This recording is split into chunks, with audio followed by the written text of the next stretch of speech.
Halo Sobat Hukum, salam konstitusi. Perkenalkan, nama saya Daniel Martin Apurba. Saya dari Fakultas Hukum Universitas Asahan semester 2. Sebelumnya di sini saya membuat video menjelaskan buku tentang tantangan hukum modern di era digital. Nah, di sini saya membuat video untuk menyiapkan tugas dari dosen Bapak Pengampu Diki Abdillah.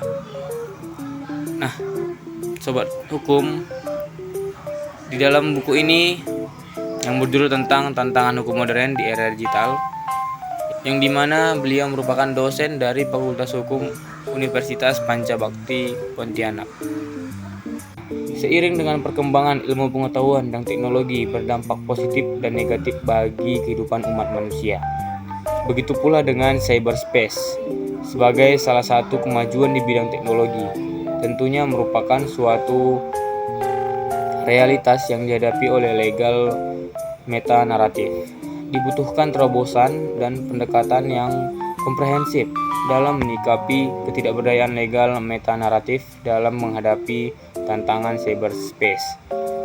Nah, teman-teman Sobat Hukum, di buku ini membahas tentang keterkaitan kemajuan teknologi dengan konstruksi hukum, yang dimana cyberspace menjadi produk digital terkini yang mampu menerobos batas ruang dan waktu, termasuk posisi negara yang selama ini dibatasi oleh wilayah teritorial. Menurut Howard Reinhold, cyberspace adalah sebuah ruang imajiner atau ruang maya disebutnya, yang bersifat artifisial, di mana setiap orang melakukan apa saja yang biasa dilakukan dalam kehidupan sosial sehari-hari dengan cara-cara yang baru. Melalui cyberspace, semua orang terhubung melalui international network atau yang disebut dengan internet. Kita sudah tidak asing dengan kata-kata ini ya. Internet ini adalah perangkat yang menghubungkan kita satu dengan yang lain, kapanpun dan dimanapun seseorang itu berada.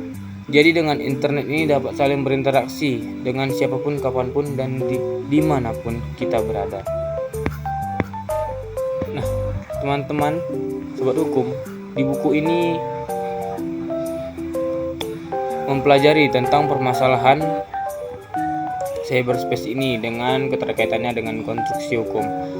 Nah, berdasarkan uraian yang telah saya jelaskan tadi, timbul suatu permasalahan yang mesti dibahas lebih lanjut, yaitu apakah semua infrastruktur hukum yang selama ini dibangun sudah siap menghadapi problematika di dunia nyata. Konstruksi hukum yang selama ini berlaku dibangun dari paham positivisme yang bersifat formal, tindakan fisik, dan berdaya jangkau yurisdiksi nasional berdasarkan batasan teritorial. Kini legal metanaratif akan diuji kemampuannya dalam menghadapi perkembangan teknologi informatika. Nah, jadi disebut tadi di situ legal metanaratif. Nah, legal metanaratif ini akan diuji kemampuannya bagaimana menghadapi kemajuan teknologi yang mempengaruhi konstruksi hukum nantinya. Nah, di situ kita dapat judul yang pertama, teman-teman, karakter hukum modern. Karakter hukum modern saat ini dilatar belakangi oleh sejarah masa lalu yang melibatkan hubungan timbal balik antara hukum dengan masyarakat dan perkembangan negara modern. Modernitas ini memiliki ciri-ciri sebagai berikut. 1. Mempunyai bentuk tertulis. 2. Hukum itu berlaku untuk seluruh wilayah negara. Dan yang ketiga, hukum merupakan instrumen yang dipakai secara sadar untuk mewujudkan keputusan-keputusan politik masyarakatnya. Nah, jadi hukum dengan ciri khas yang harus tertulis memang menjadi kebutuhan negara modern yang semakin kompleks dan bidang yang beragam. Meskipun demikian, hukum tertulis kemudian menjadi hukum harus formal, kaku, tidak fleksibel, dibuat oleh penguasa yang berwenang dan tidak terkait sama sekali dengan kualitas kepastian hukum dan keadilan. Nah, sekarang sobat hukum kita akan masuk ke judul ketidakberdayaan hukum modern. Nah, itu tadi makanya dibahas di permasalahan yang ada di keterangan saya yang pertama di awal tadi ya teman-teman.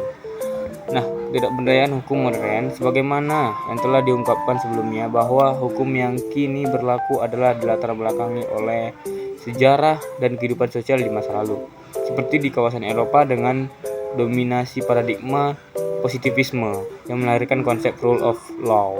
Akibatnya hukum bersifat formal, prosedural, berlaku nasional dan dominasi negara dalam merekonstruksi dan menetapkan hukum. Dengan dasar konsep filsafat positivisme, mazhab positivisme hukum merumuskan sejumlah premis dan postulat mengenai hukum yang menghasilkan pandangan dasar mazhab. Nah, di situ ada positivisme hukum bahwa tata hukum suatu negara berlaku bukan karena memperoleh dasar dalam kehidupan sosial maupun dalam jiwa bangsa, dan juga bukan berdasarkan hukum alam, namun mendapat bentuk positifnya dan instansi berwenang. Nah, yang kedua itu hukum harus dipandang semata-mata dari bentuk formalnya. Nah, dengan demikian harus dipisahkan dari bentuk materialnya. Nah, yang ketiga itu isi hukum atau materi hukum diakui ada, tetapi bukan menjadi bahan ilmu hukum, karena hal tersebut dapat merusak ketentuan ilmiah ilmu hukum. Nah, dapat kita lihat di situ ada penjelasan dari pertama itu ialah John Austin, yang dimana John Austin melalui karyanya Analysis of Legal Position tampil menjadi penganut utama aliran positivisme yuridis. Di sini hukum merupakan perintah pihak yang berdaulat. Ada kekuasaan negara yang memberikan perintah dan ada orang yang mentaati perintah tersebut. Konsekuensinya, bagi para pelanggar dikenakan suatu sanksi, karena tujuan positivisme yuridis adalah pembentukan sistem-sistem yuridis atau aturan dan doktrin yang hendak diterapkan sebagai hukum positif.